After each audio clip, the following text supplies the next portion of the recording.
पूरी ज़िंदगी मेरी यंग बच्चों के बीच में बीती है, कॉलेज के बीच में एज़ अ फैकल्टी और एज़ अ प्रिंसिपल डायरेक्टर। तो उनके लाइफ में बच्चों ने मुझे काफ़ी इन्वॉल्व किया, बहुत प्यार दिया। मैंने भी उनको काउंसलिंग देकर बहुत सांत्वना दी, क्योंकि सारे क्वेश्चन माता पिता से सीधे नहीं पहुंचे जाते। आज मैं एक सीरीज़ जो कि मैंने अपने चैनल पर माइंड रीडर्स पे पोस्ट की है कि प्री मैरिज हमें किन किन बातों का ध्यान देना चाहिए, कैसे इंसान से शादी करनी चाहिए, क्या क्या देखना चाहिए, उस सीरीज़ में थर्ड वीडियो आपके लिए मैं बना रही हूँ, स्पेशली मेरे यंगस्टर स्टूडेंट्स के लिए जो कि अभी शादी करने वाले हैं, चाहते हैं लेकिन कंफ्यूज हैं। तो मैं कुछ पॉइंट्स आपके साथ शेयर करूँगी, आप उसे नोट करें और एक सफल का टॉक से अपने फ्यूचर पार्टनर के साथ ये बातें करके समझें कि आपके लिए क्या ठीक रहेगा। पहला पॉइंट कि what will be the role of parents in their life. आपके पेरेंट और उनके पेरेंट, दोनों के पेरेंट्स का क्या रोल रहेगा।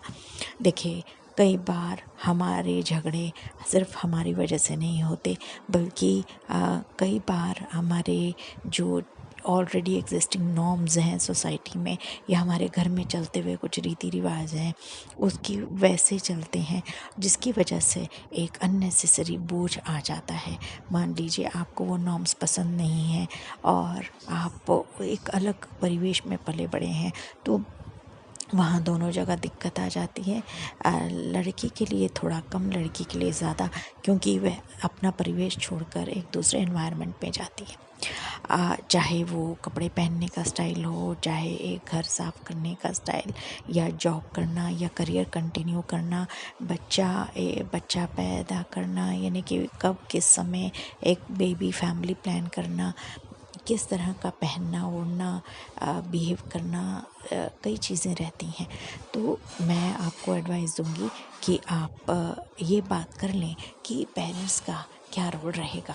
देखिए, आइडियली हस्बैंड वाइफ के बीच में ये अंडरस्टैंडिंग होनी चाहिए कि मेरे माता पिता का, ये चाहे लड़की हो चाहे लड़का, दोनों का जो वो नॉर्म्स फॉलो करते हैं वो फॉलो करें।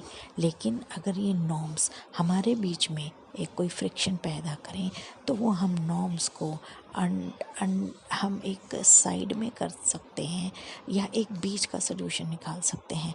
कि देखिए, घर में परिवार में सबको खुश नहीं रखा जा सकता, लेकिन हमारी प्रायोरिटी क्या है कि हमें एक परिवार में अपने आप को धीरे धीरे सेटल भी करना है और बाउंड्री भी रखनी है। इसके लिए आप हमेशा तैयार रहिए कि हाँ, मेरा कमिटमेंट तुम्हारे साथ रहेगा, इस तरीके से। सेकंड पॉइंट, आपको ये एक दूसरे से पूछना है कि what were the mistakes we have made in past. एक दूसरे से पूछें।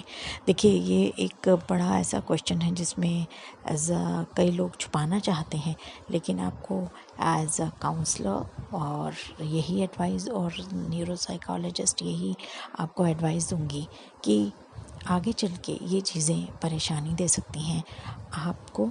अपना जो भी पास्ट में आपने कोई मिस्टेक की है, maybe that whatever kind of a mistake, whether आप पढ़ते ठीक से नहीं थे, या आप ध्यान आपका सिर्फ शरारतों में रहता था, आपने उसमें अपने करियर को ओवरलुक किया, या कोई ऐसी मिस्टेक जो आप रिवील आपको ऐसा लगता हो कि रिवील की जा सकती है, वो आप रिवील करें।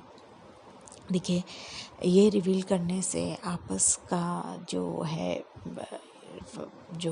रिलेशनशिप है वो स्ट्रेंथन होता है और हमारा विश्वास बढ़ता है कि हम अपनी गलतियाँ जब सरेआम शेयर करते हैं और रिकॉर्ड करते हैं, और साथ ही साथ उससे सीखते भी हैं।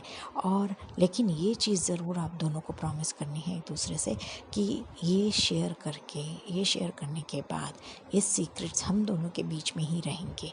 आपने एक दूसरे को प्रॉमिस करना है कि किसी भी कमज़ोर क्षण में या किसी भी लड़ाई के समय आपको ये सीक्रेट्स आप दोनों के बीच के किसी और को शेयर नहीं करने हैं। This you have to be very sure about.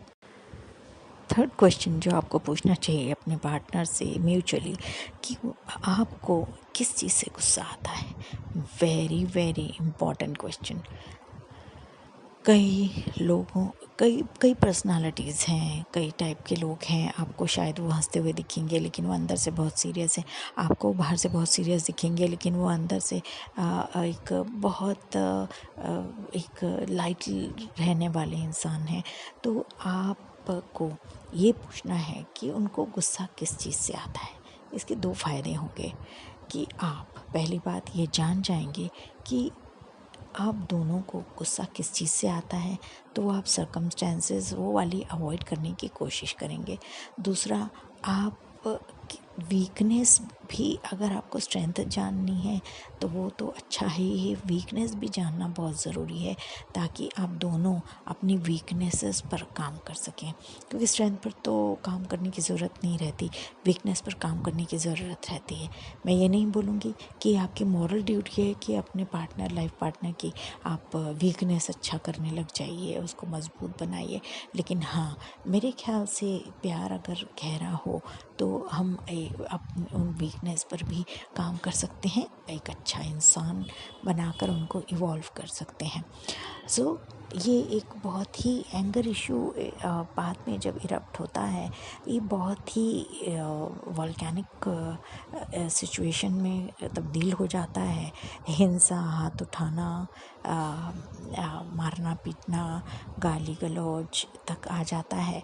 तो आपको साधारण तौर पे कुछ एक्शन से भी समझ लेना चाहिए कि इंसान को का गुस्सा सरफेस लेवल पे है या हमेशा इरप्ट रहता है। ये समझने में भी आपको काफ़ी मदद मिलेगी कि आप उनके साथ जीवन गुजारना चाहते हैं या नहीं।